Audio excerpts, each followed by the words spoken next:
למה אני שם? ראיתי אותך קצת, לא? מה אני עוזר?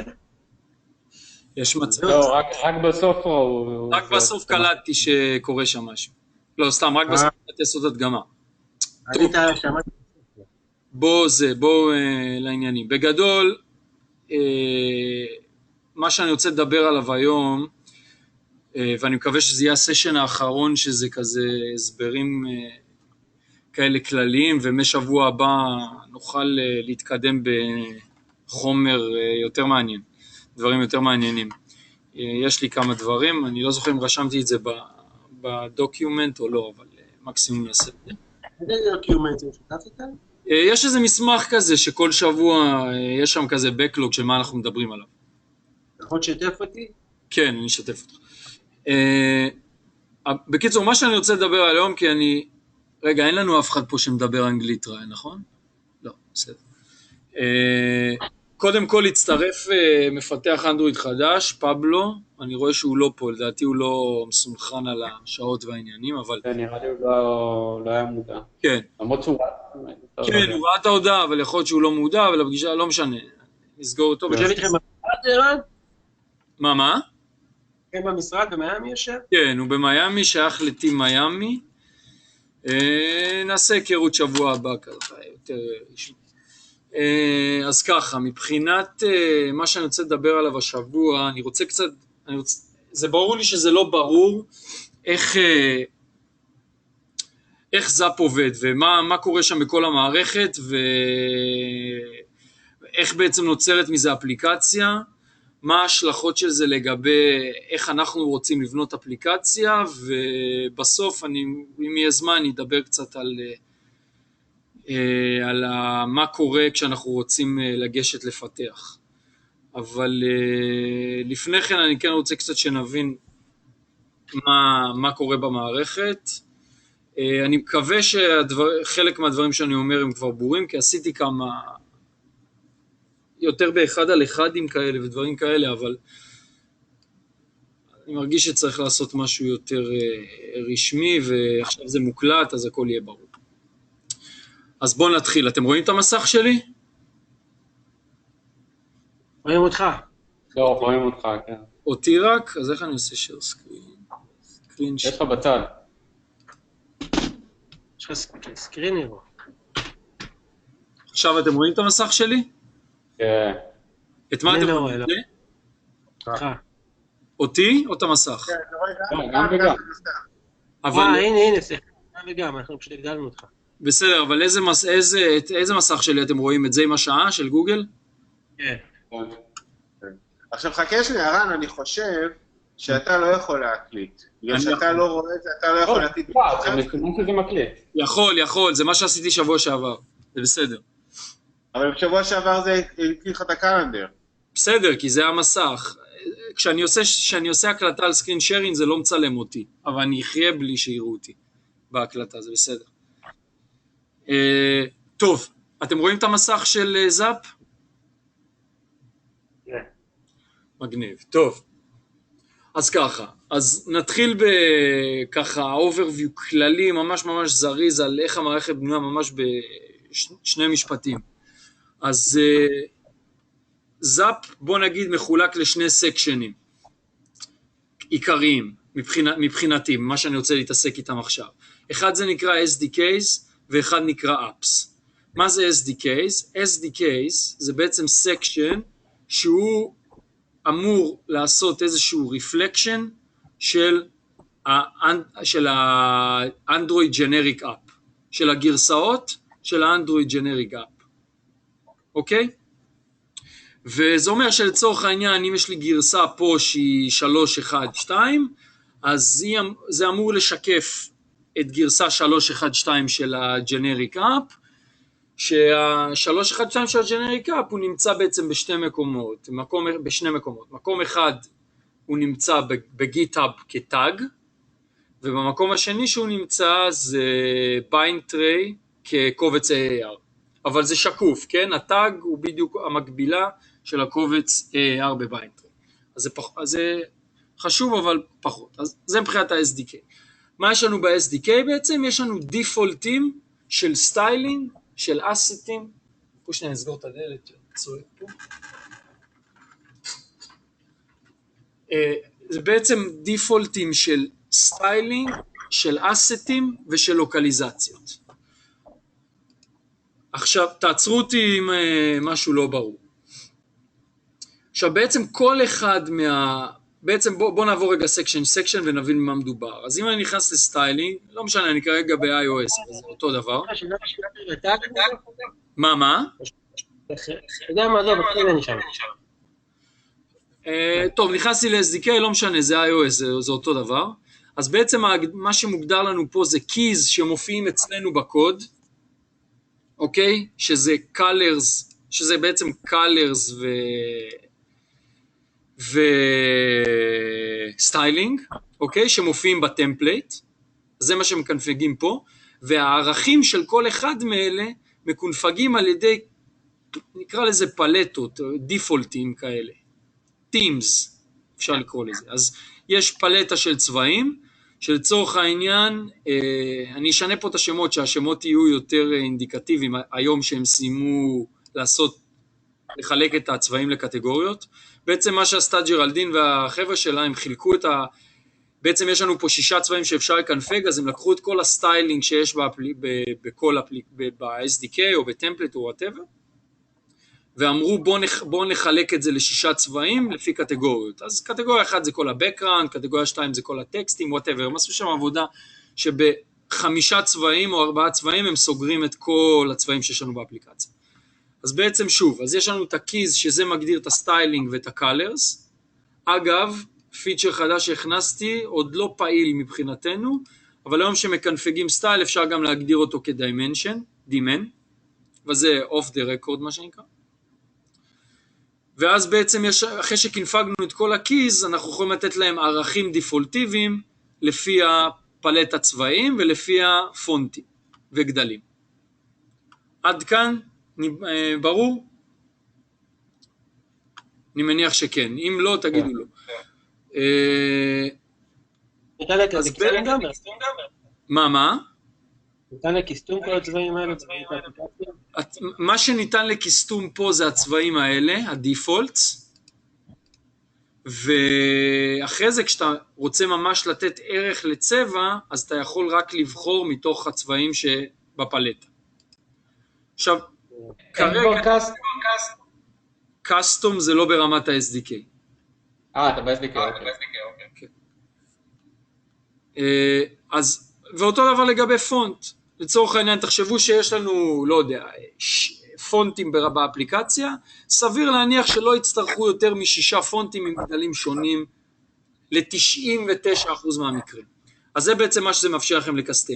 עכשיו, ברגע ששיניתם אחד, נגיד, שאתם רואים פה שהוא כחול, תשנו את הכחול לירוק, זה ישנה את כל הכחולים לירוק. אוקיי, זה המשמעות של הפלטה.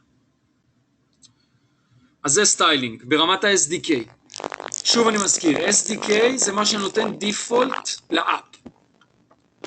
Next. אסטים. פה אין כלום. רגע, שומעים אותך טוב, רגע, מה? לא שומעים כלום. מה? יש לך בעיה במיקרופון. יש לי בעיה במיקרופון. אתם לא שומעים אותי עכשיו? טוב, עכשיו טוב. עכשיו סבבה, בסדר. יכול להיות שזה בעיה ברשת פה.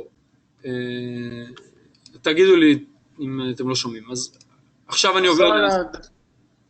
רק תחזור חזרה ל-20 שניות האחרונות.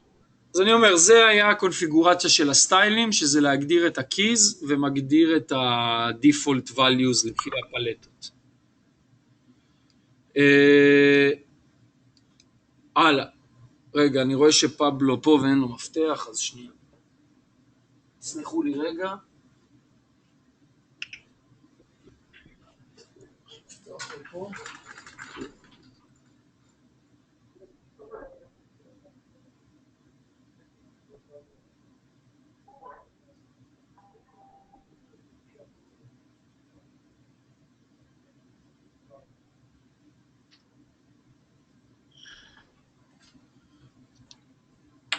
טוב, שומעים אותי? כן. סבבה. זה סטיילינג. Pablo will join us and I will move to English soon. So the next section is the assets. The assets, this is here I see that you have nothing, which is very bad. Okay, so you have the assets. The assets, what it defines the assets and the densities of the screen for each asset. So we define a key in the code that we are using, and we upload, if I go to an open version that I can edit something, and then we are uploading assets by the dimension. So we have universal, this will go into the drawable folder, MDPI to MDPI, HDPI, etc., etc., and so on and so forth. When we define an asset, we can choose one of two options. We can choose image or non-image. Non-image could be a video or sound. Okay? And you can differentiate it between screen sizes, or you can put only the universal. Another option is not to put any value at all, and then you won't have any value. You will need to customize it in the app level. These are assets, very simple. The other section is localization, which you probably know. The localization defines the strings of the app, and we have defaults in different languages. I can see now that German was added because we have a lot of apps in German, but basically, so now we have German also, but you have defaults in English, Spanish, Hebrew, German, Thai. It was a mistake, but whatever. You have also Thai as a default. And you can move between the languages and change the default. This is automatically saved.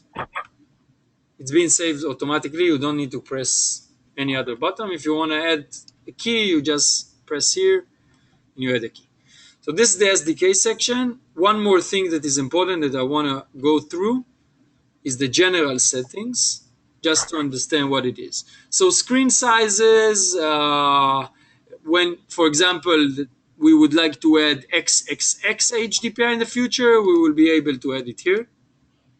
But it's less important. The title, when you create an SDK, should basically, I will talk about it later, but in general, what I wanna, the best practice to do is that we will always have one SDK under development, and it will be the next version. It doesn't need to have the number, because the number I don't care about in this specific moment. So you give a title to your SDK. The CI provider, we're currently using only one. The project ID, this is a mistake. The project ID is the name of the repository or the name of the Circle CI project ID. So if I go to Circle CI, I hope that you are all visiting here.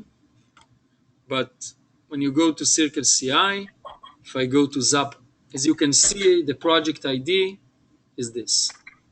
So we put Zapp Android. The tag is the version that we uploaded to Bindtray. Okay? Basically, it's also the tag in the GitHub, but we use it. It was in the beginning a tag in GitHub. Maybe in the future will be again, but currently this field is the version that you want to use in Bindtray. So, for example, if I will go to Bindtray. רן, זה לא גדל אוטומטית? What? זה לא גדל, אנחנו רוצים לדבר אנגלית? יש פה אנגלית גם? Pablo is here. Better in English. Not automatically increase? No, you need to say what is the version that you are using. So, And I can't know the version, which version we will upload. no, I don't care. What will happen is this. When you're under development, you put the tag as you wish for your development purposes. Once you decide that you are deploying, this will be the tag. Okay, you are not able to use something else. It will use this version as the tag on Bindtree. Okay, but once you are in development, you can put whatever you want. It uses Okay. it uses this one, Applicaster Modular SDK. You have here all the versions. You can use them. Okay. Important, the tag that you put here must be a valid version. I will send you a link. I think I sent it to Draw already, sometime in the history. But the version number that you put, I think this is good enough. So I'm sharing the document in the channel. And the version, these are the version number that you should use, which are just version numbers that are valid.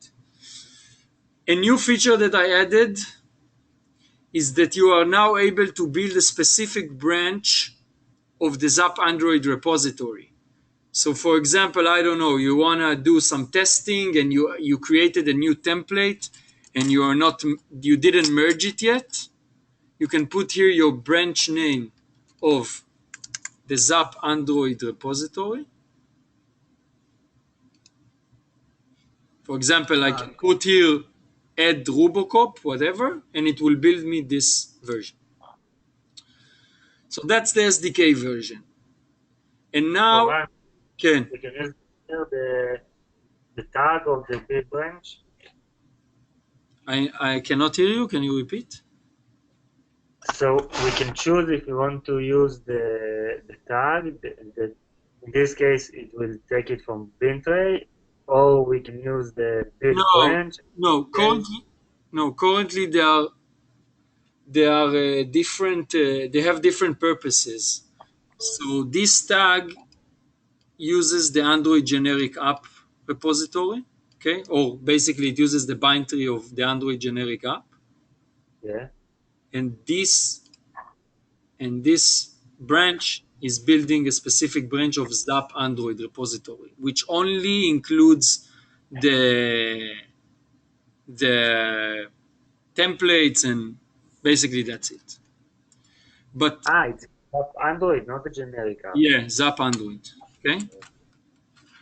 Soon, I don't want to talk about it now, but soon we will add a version, probably, or not probably, it will happen, to the Zapp Android, and the flow will be a little bit different, but till then, this is the flow. This is something that you need to know. Why is it important, this stuff? Okay, so how Zapp works. Okay, this is the SDK section, and this is one of the interesting part. The other section I will not go deep into it, but for example, I don't know, when you create a new app, you define some some properties here. Most of them are predefined, but you put push stuff, you put fonts, and you choose the account, and then inside the version, for example, then you put the bundle identifier and the version number, and you choose a template, URL scheme, Facebook, whatever. And doesn't matter, and you then override analytics and stuff like that. So I don't want to get into it, but once you define things, I need to move to my earplugs 1 second because people are joining here.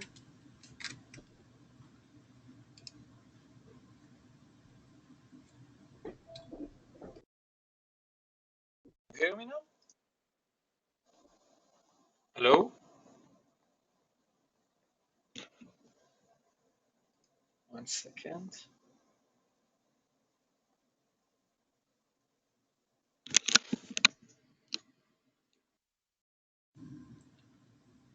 אתם שומעים אותי? לא שמעתם אותי באוזניות, אני מניח. לא, שמעו אותך. שמענו. באוזניות שמעתם אותי? כן, כן. אז אני לא שמעתי אתכם. טוב. לא דיברנו.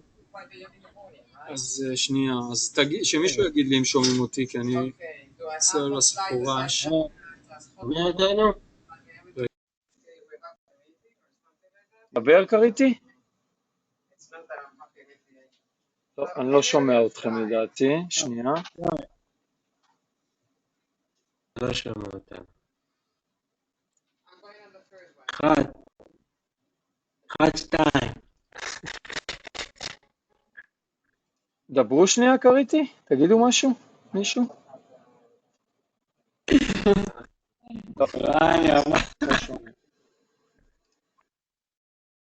לא שומע. כן, אבל אני לא שומע אתכם. לא שומע אותם. אני לא שומע אתכם. טוב, אז שנייה, תנו לי רגע לצאת מפה. טוב, בוא נמשיך. Sorry. So,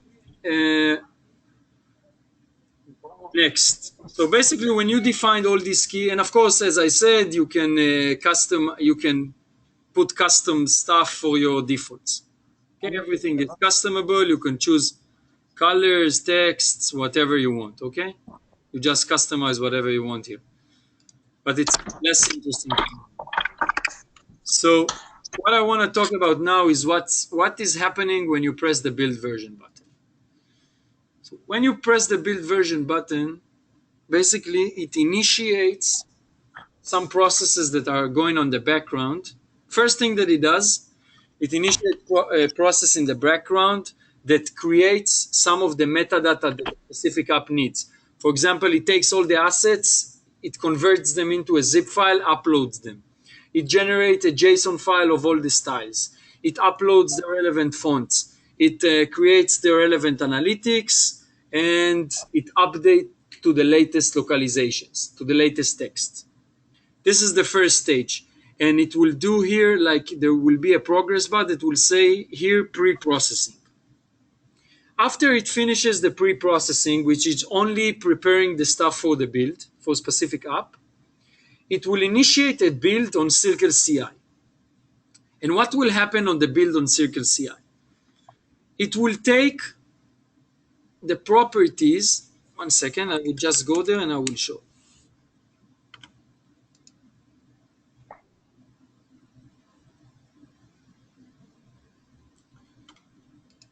So imagine that you are building now something on Circle CI. In general, if you don't define any specific build branch, it will use the release branch, and it will initiate the build. So let's go one for release here. It will initiate a build and will send all the properties that are specific for an app. So for example, as you can see, it will send the bucket ID, it will send some URL that are related to the pre-processing that I was talking about, styling, remote configuration, it will send the bundle ID, the local, anyway, different kind of build parameters, which are mostly, not only, but mostly what you are seeing here. Okay? So these are mostly the build params. For release version, there are some keys that are added here that are the key store, the file that you sign the app, and the password and the alias. But the rest of it is here. And it sends these params, and then the build can be initiated. And what's happening in the build? So Circle uses, and now I will go to the Zapp Android repository and I will explain. So let me move 1 second, one room, because I don't want to disturb here. So I hope it will not disconnect me, but 1 second.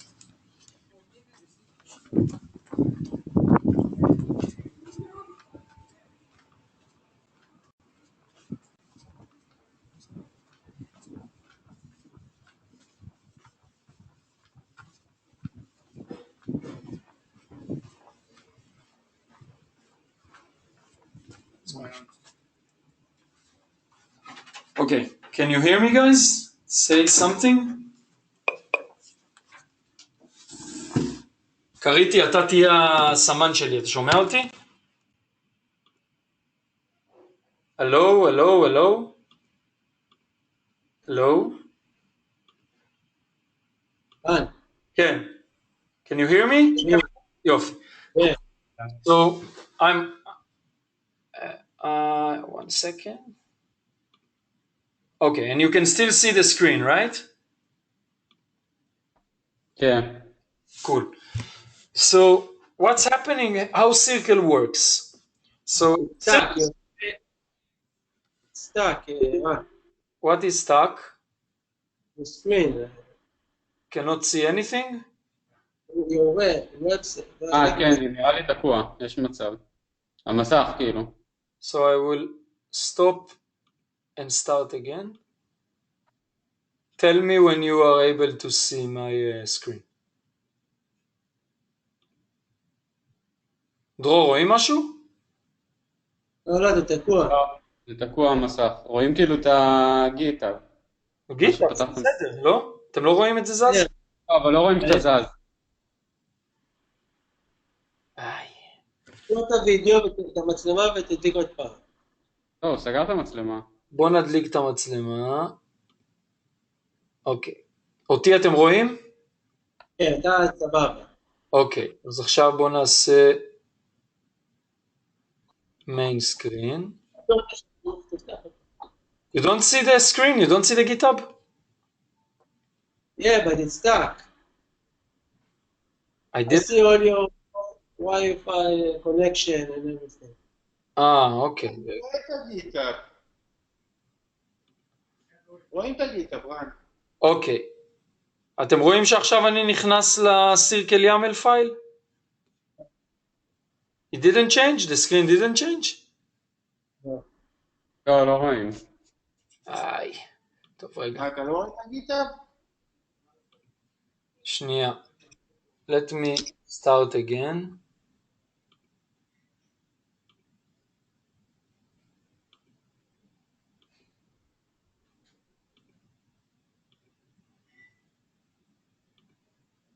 You don't see my screen now?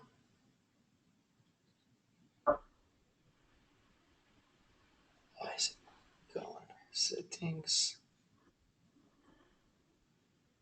Let me disconnect 1 second and I connect. 1 second.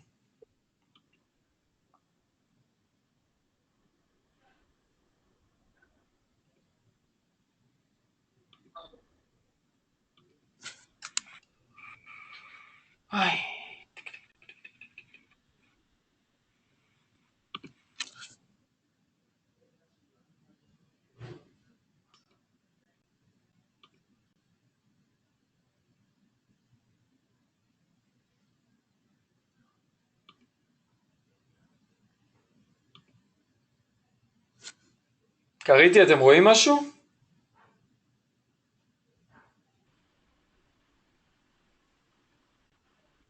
אלעד? אתם רואים משהו? כן. אתם רואים את המסך שלי או לא? לך אני רואה, אבל המסך שמשתף תקוע. עדיין, אותו מצב. התנתקת? כן, התנתקתי והתחברתי. עכשיו אתם לא רואים אותי, נכון? כן. הנה, עכשיו ראיתי את המסך שלך. עכשיו אני רואה. עכשיו אתם רואים את המסך שלי, את הסירקל YAML? כן. טוב.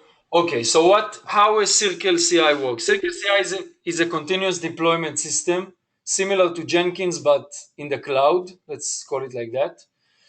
And what's happening when we press the play button is basically Circle runs the Circle YAML file. And I want to go step by step in the Circle YAML, and then I will deep dive into what's really happening, how it generates a specific app. So this I will go through very quickly because it's not really interesting. But the Circle YAML, basically what it does, it's preparing the environment, it's installing some dependencies of the automatic script that is running, that is building the app. It installs it installs an app that is called ImageMagick. It installs. אתם פה? Can you hear me? Or I'm talking? Okay. So it installs different SDKs that are not pre-installed on Circle, some Google APIs and stuff like that. It runs some specs of the automatic script, and it runs the command called rake build app that you're probably familiar with. I will go into it soon. After it generates the app, it's just compiling it and uploading it to a Hockey app. If it has also a release version, so when you choose to build an app here, and when you choose release, debug and release, it also creates a signed version. Sorry. And it also uploads a signed version. It builds also the signed version and uploads it to Hockey app as well. And then it notifies Zapp, the system. Okay, so far so good. Now I want to go deep in a higher resolution to the task that is called rake build app, because this is something that you run locally and it's important to understand how it works. So basically, Then I have a question. yeah. So if you are building only for release, for debug, it's also create a tag and create on Bintray version with SDK with the generic. It depends what you want to do. If you want to use a different SDK, something that is in development, you need to upload your version. Yeah. Or another, no, yeah, basically you will need to upload a new version. You don't need to put any tag on the Zapp Android. You just need to create a version in Bintray. But most of the time, you don't really need to use the system to test your stuff. You can do it locally. I will explain it soon. Now, basically, I'm kind of starting to explaining what's happening, and then you can do it. Okay? But basically, you are right. If you want to test something, you need to upload it to Bintray. Once you upload it to Bintray, you can use it. You can use the file. And to upload to Bintray, you just need to use the script that basically it's this one, Android generic app. It's the CI build Gradle that you need to put, you need to run assemble release and publish something, I don't remember the name. אתה Publish. יכול להראות את זה בסקריפט של ה-YAML. I can show it in here. Basically, in order for you to upload to Bintray manually, you just need to run this. Okay, you run two Groovy tasks, one assemble release and one Bintray upload. This is for development. So I'm moving forward. Build up, what it does, okay? So as a general explanation, currently, I'm talking currently because things might change, but not in the nearest future, but I'm explaining it in general. So Zapp Android, as it is, it's not a real Android project. It's a skeleton of an Android project that contains some templates, template 1, template 2, whatever. And it contains the automatic scripts that are running in Ruby that are written in Ruby language. So let's go now into the task and what's happening when we run rake build app. Okay, so basically when we run rake build app, it runs this method, and this method, what it does, it starts moving step by step of generating a specific app. And let's go one by one. So the first thing that it is doing is preparing app template. And if we go here to the prepare app template, basically what it does is it takes the template folder that I showed you before, that you know, that you upload content, and it copies it. It copies the content according if it's a LTR, RTL, whatever. It copies all the assets folder, and it copies all the resources. That's the first step. Let's open it in another window. It will be easier. The second step, stop me if you don't understand something. The second step is to generate the styles. And as I explained, the styles on Zapp, when you create the styles, it generates a JSON file that you can take from here, and we can look at it together. This is the style URL that is sent to the bin. I copy the assets. So how it works? It generates a styles JSON that is divided into two sections, into smartphone and tablet. Each section contains either a color or a color, font, and font size, according to the style that you define in Zapp. Also, it's not implemented yet, but it's implemented, but we're not using it yet. It could also create a style that it's dimension, and it will put here the name of the style and the dimension. So this is what's happening when you build an app in the pre-processing stage, or if you are inside an app, you can manually initiate it inside the style screen. Inside the style screen, you can press build styles and it updates the JSON. So for example, if I will change now this blue to red and I will press on build styles, it will update the JSON file. Next. So basically now it generates the styles. And what it means by generating the style, it's just parsing this JSON file. Okay, it parses the JSON file into styles XML and colors XML. And it will also do it for demand XML. Okay, so this is what it does. It generates, according to the naming here of the styling, it generates the color. This is the color of the key of the color. And it also generates a style in the Android correct style guiding. So the style name, the styles itself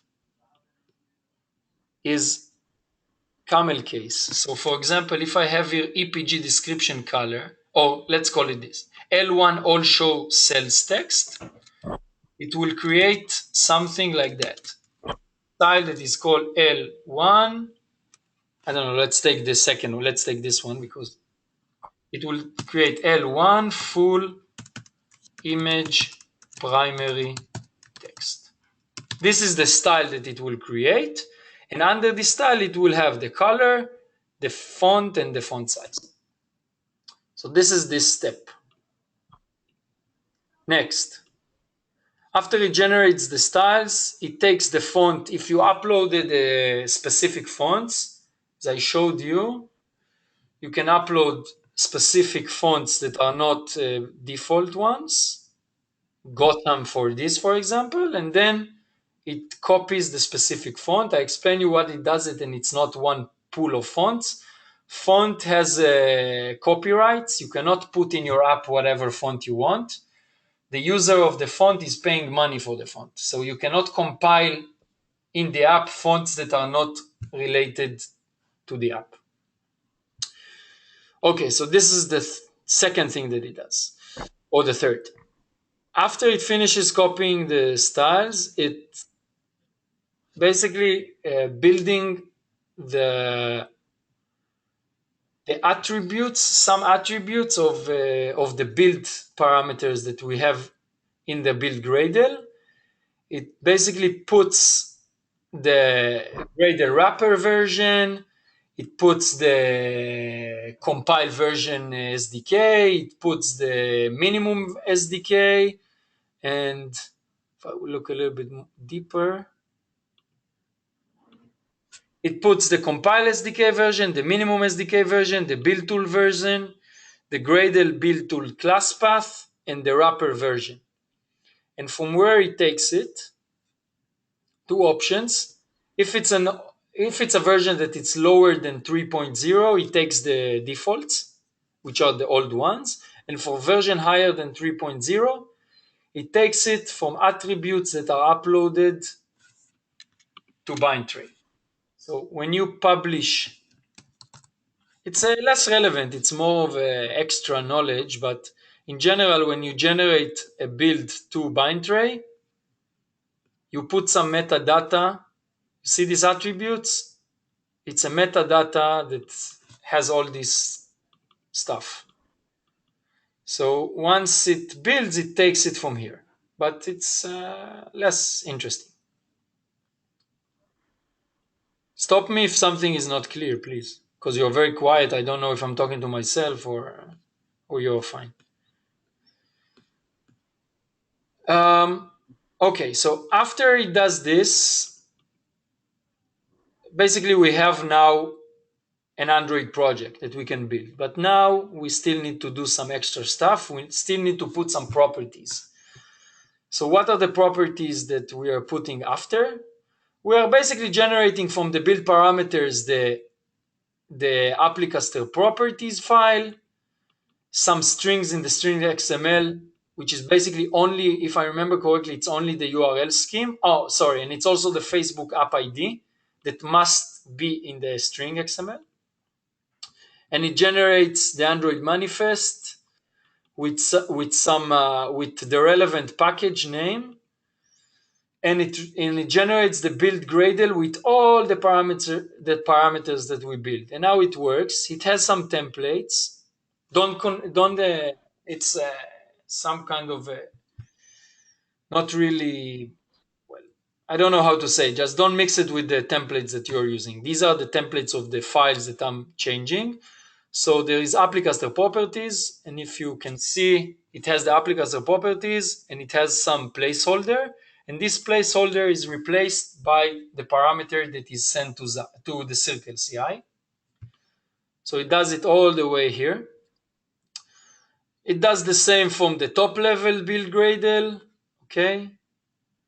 And it does it for puts the URL scheme, and it puts the packet, the bundle identifier, and it also is doing it for the build Gradle file. It uses the compile SDK version, the build tools, application ID, blah, blah, blah.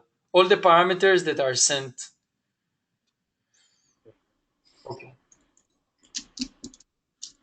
If you have question, please. After it generates these templates or these files, it generates the plugins. If you know, for each version, you can define a plugin. So we have a new, it's not that new anymore, but when you define a version, you can add plugins. It's add-ons. These are add-ons that you can add on top of the app. So basically what the script does is just put the things in the right place. Put the plugins. Plugins are third parties or something that we develop as a third-party library. And the generate plugin script, what it does, it just put a dependency, add dependency in the build Gradle, and it adds relevant stuff to the property files.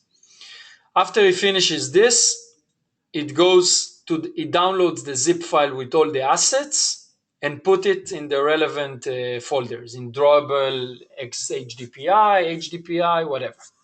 Okay. If I will go to the zip file that we have here, just for you to understand what it builds, when you upload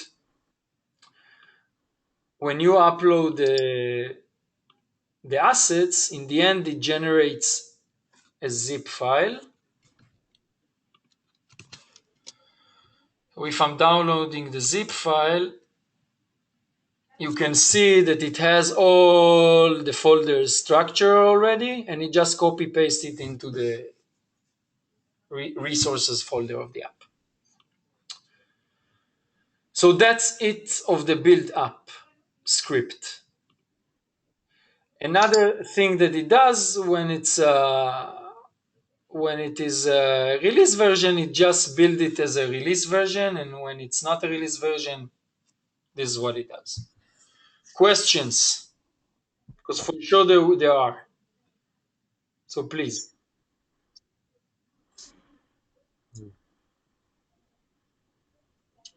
No question. Gil, everything is clear? Gil? Yes. Cool. If everything is clear, then I'm moving forward. I have extra 10 minutes. I will go to the other script that you are using for development. And before I'm starting talking about this script, I'm trying to explain. I'm talking about the prepare workspace, which prepare your workspace for development. So important stuff about this prepare workspace script. This script is a helpful tool for you to easily build your app, but it's not necessary for you to do anything. The only thing that is necessary for you to do in order to download the assets, the style, basically to generate the properties and all this, is to run the script that is called build app.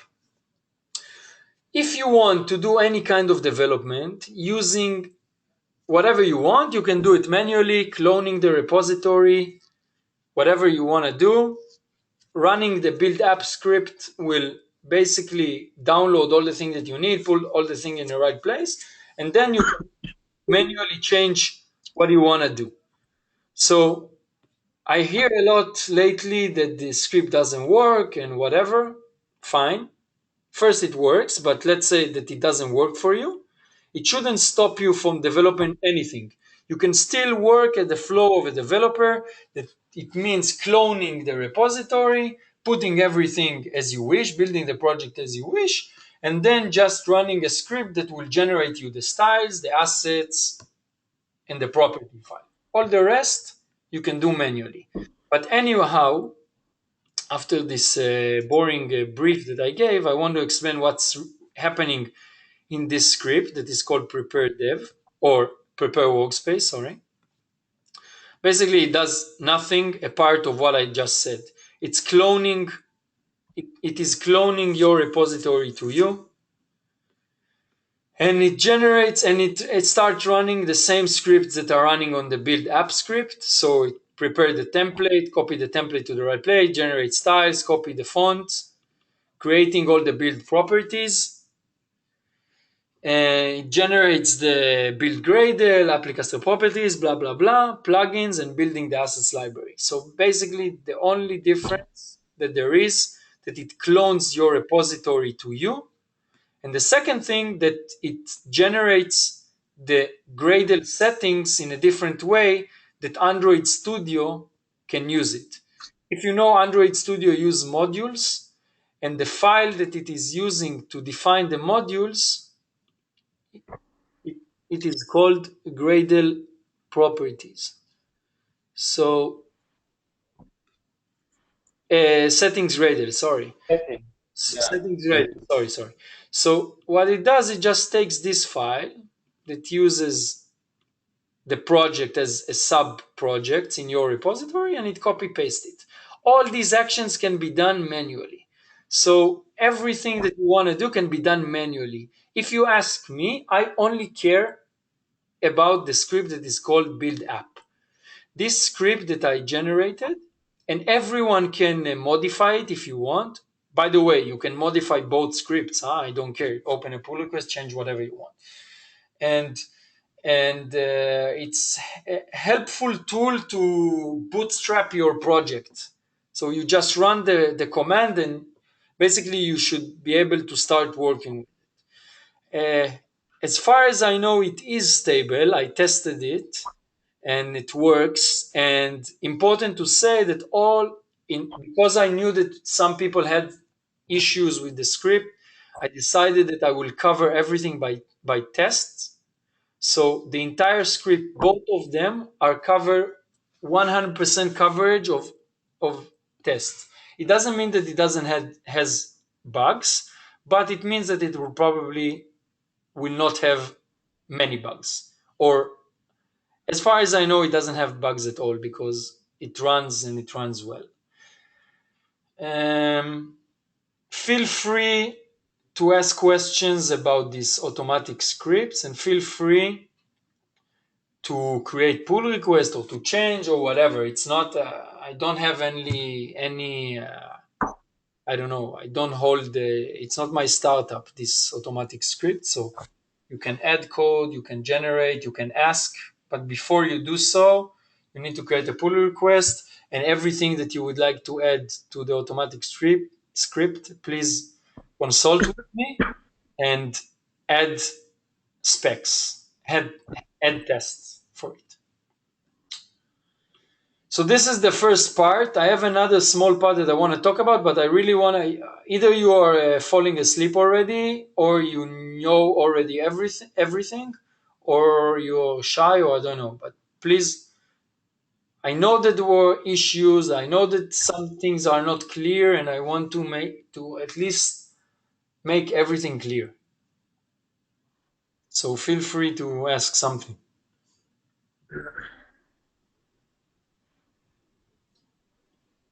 Okay. No.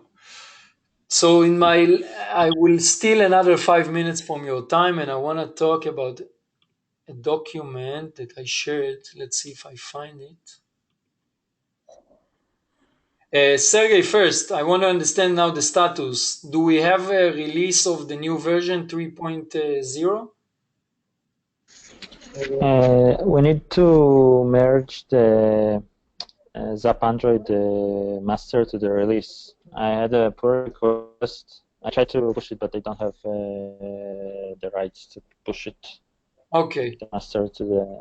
But the status is that we are able to use it, right? Yeah. Flow. Right. Okay. Right. I'm listening. When you release the new SDK version on Zapp, all the SDK are deleted. What's happening with them? So I want to talk. It's exactly what I want to talk about now. Okay. I shared it with you in a specific moment, and I don't remember. Let me try to look for it.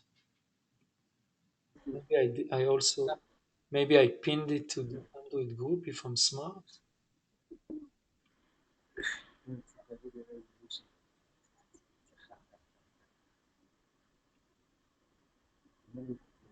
No. Let me look for the shared document. I created a document that is. If someone has it ככה בשלוף, it will be great. If not, I will try to look for it. Okay. Found it. Okay. So these are the basic flow guidelines, and it's related to how it's not related to the first thing that I was talking about, but I want to talk about it. So as you all know, we talked about it. We have a new flow in the Zapp system that when you create an SDK, you create an in-development SDK that you cannot release versions to the store with it. And only after you want to deploy something, you use another tool that is deploying, generating a changelog, and creating an SDK on Zapp. So I want to go through this flow because it's very important because we need to understand what we are doing. So I will not talk about you first. You must read it because it's not a recommendation. It's the way that we need to work in order to have some order in the things that we're doing, and there is nothing new here. Like most of the things, you are able to know by yourself. I will publish it now in the Android group, and I will pin it. If I will be able to. Okay, so it's pinned. Please use it and read it before you start development. So the way it works is like that. When you develop, of course, you go out of development, you create a feature branch, and it's important that the name of the branch of the pool, and I will explain why soon. It's important that you will have an explanation in the name of the branch that you are using, because when we deploy a version, we are generating a change log that is using the pull request names as the titles of the changes. So if I will go here now to the SDK version and I will press here, I will see the change log, and it's related. As you can see, it takes the name of your pull request. So, and this thing is people in the company is reading. So it doesn't generate it from the commit message, but it generates it from the pull request. The commit message is important for us to understand what happened there, but it's very important that you name the branch as with this guidelines, with a dash in the middle, and with a name that is saying fix or new feature or improvement or breaking change. Okay. If you're doing hotfix, prefix it with hotfix. So this is the first step. Once you do the development process, just make sure that you're rebasing the development branch to you all the time, that you are up to date, that you don't have big merges, but this is something that is a regular development process. When you start development, in order for you to do something basically, or to create app for testing, and this is related to what Elad asked, is that you need to create a new SDK version. One thing that I would like to recommend is that you will use one SDK version that is in development, and people will follow the same thing, will follow the same branch. I know that it has some caveats, it has some problems that it can cause, but it will make our life easier if you will always work on one branch that is in development and everybody is in sync. Most of the things that you will change probably will not be something that is related to the Zapp styles, assets, localization, etc. Most of it will be code change, feature additions, whatever. So it should be fine. So please be synced and try to use only one development branch. I will explain why. You can create more, and if you need to do hotfix, for example, for version 2.7, you will need to create a new development branch. But if you are using the latest code and you are only progressing with the latest code, please try to do it with one branch, and I will with one SDK in development, and I will explain why. Imagine that I open now two SDK versions, Reshet Share to Link and 313 Dev. For example, Elad is working on this, and he will add here, and he based his version on 2.75. 2.6. 2.6, whatever. He will add here keys. He will add keys. Meanwhile, someone else will use this 3.1.3 in development, and will of course will generate it out of the latest, which will be 3.1.2 in this case. What will happen that he will lose all the keys that Elad added here. So I'm thinking about a way how to do this kind of merges and stuff using GitHub, etc. But it's not simple. This system is not GitHub, and I'm not trying to compete with GitHub. To do merges is very difficult process. It's very complicated. So please try, and Gil also raises this issue when we first talk about the versions. So please try to work on one SDK in development and be synced all together. Once you create here an SDK version, you put the branch, the SDK that you generated on Bindtree, Elad, for your question, and whatever. You can change it, you can do whatever you want. Once the pull request is merged to development, and this is very important, when you, for example, I don't know, let's go to a pull request. Let's say that this pull request, remove add providers, okay, will be merged to dev. This means, for me and for us it should be, if we merge something to dev, it could be deployed every day to production. So all the testing that we need to do should be using our pull request branch that has to be rebased to the development branch. They cannot be diverged. So please make sure that this is happening. Once you merge it to dev, be aware that the code could be deployed every day. And from today that we first started with it, every week on Tuesday, we will deploy everything that is in dev to production. So be aware that if you put something in dev, it could not break anything. It should work. And test it and do whatever is needed for it to work. Once everything is merged into dev, and this is something that is also important, before you merge, where I was, מה פספסתי? Mama, before you merge something, for example, let's say I want to merge it.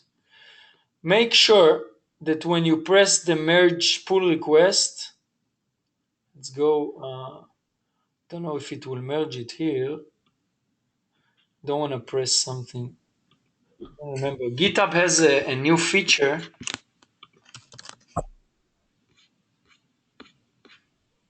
GitHub has a new feature. No, I don't have it, but doesn't matter. Let's go. And blah blah blah branches.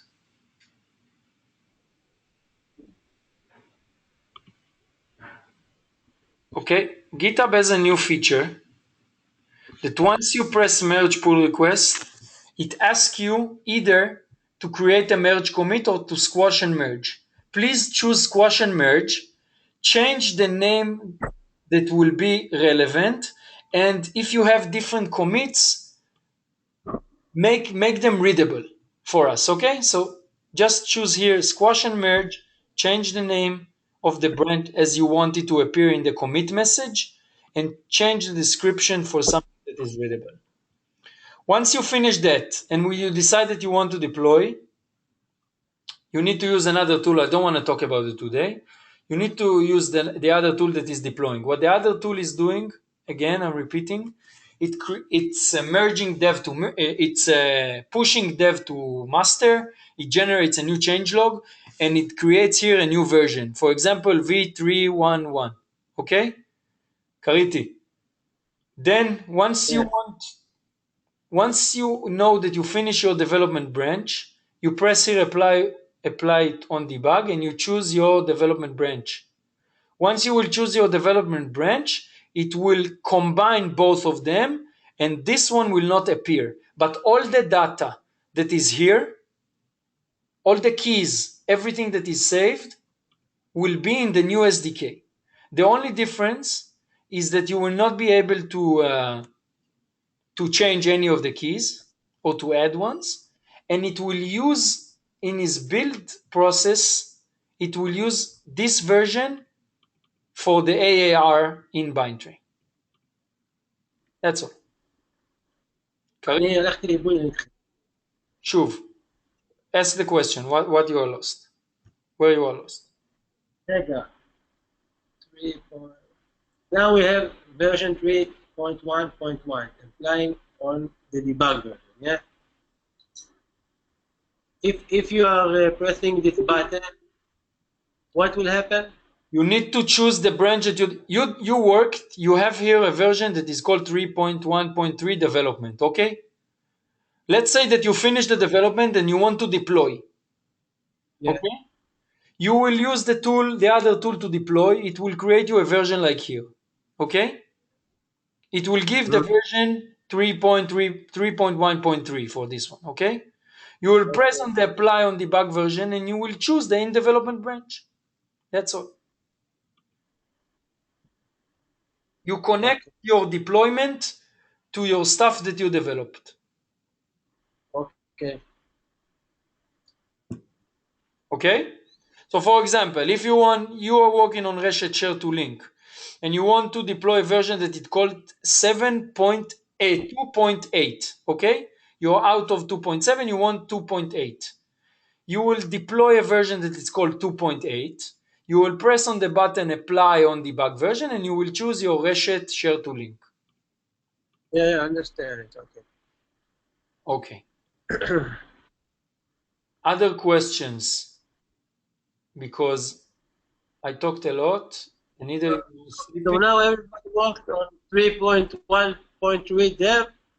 I'm trying to understand because I see here 3 versions. This one should be deleted, and I will delete it. You will not see it. And then you have Which? the 3.1.1 is not good. Don't work with it. Work with 3.1.2 is something that Sergey deployed, and Sergey is responsible for the modular version, so you need to talk to him every time. You see, for example, a new version. We will announce it, but Sergey is the one that you need to talk to in order to understand which version is stable. Basically, this one should be a stable version, 3.1.2. So if okay. Okay? And when you see the apply on debug version the button, After you when it deploy, will appear? after you will use the tool that will put the code of dev in master. Okay. Okay? If someone wants to deploy for the first time, talk to me. I will explain him specifically how to do the deployment, just for him to know and to feel comfortable with it. And after, you don't need me anymore. Okay? Okay. Questions? Cool. So anyway, everything is recorded. I will publish it on the YouTube channel, and you can go through it again and again and again till everything is clear. Important stuff, and this I'm finishing here. When you merge something to dev branch, it's like merging it to production. Be aware, because everything could be deployed tomorrow or 1 hour after you put it on dev.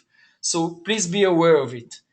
And another important stuff is to put uh, something that is understandable message as the name of the pull request and in the commit as well.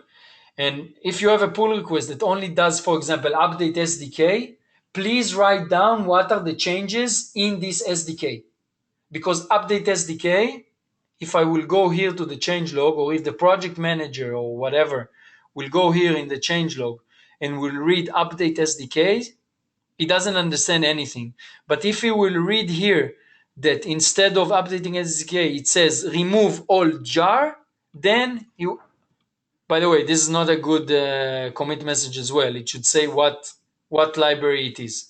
So please try to be more specific in your commit messages, because it's appearing here and everyone sees it.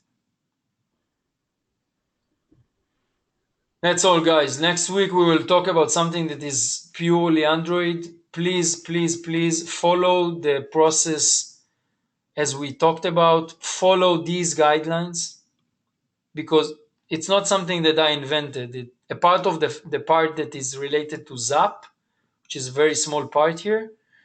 The rest of it is talking about code and pull request and stuff like that. So read it. It's pinned in the Android channel. Take a look at it. In general, it's not only relevant to Android, it's relevant in general. And please follow it. If you have any questions, talk to me whenever you need, or talk to yourselves, to each other. If you probably you will know how to answer most of the questions. Cool. So have a nice week, day, whatever. If anyone has a question, please don't hesitate. Okay, thank you. See you guys. Bye bye. ביי, תודה.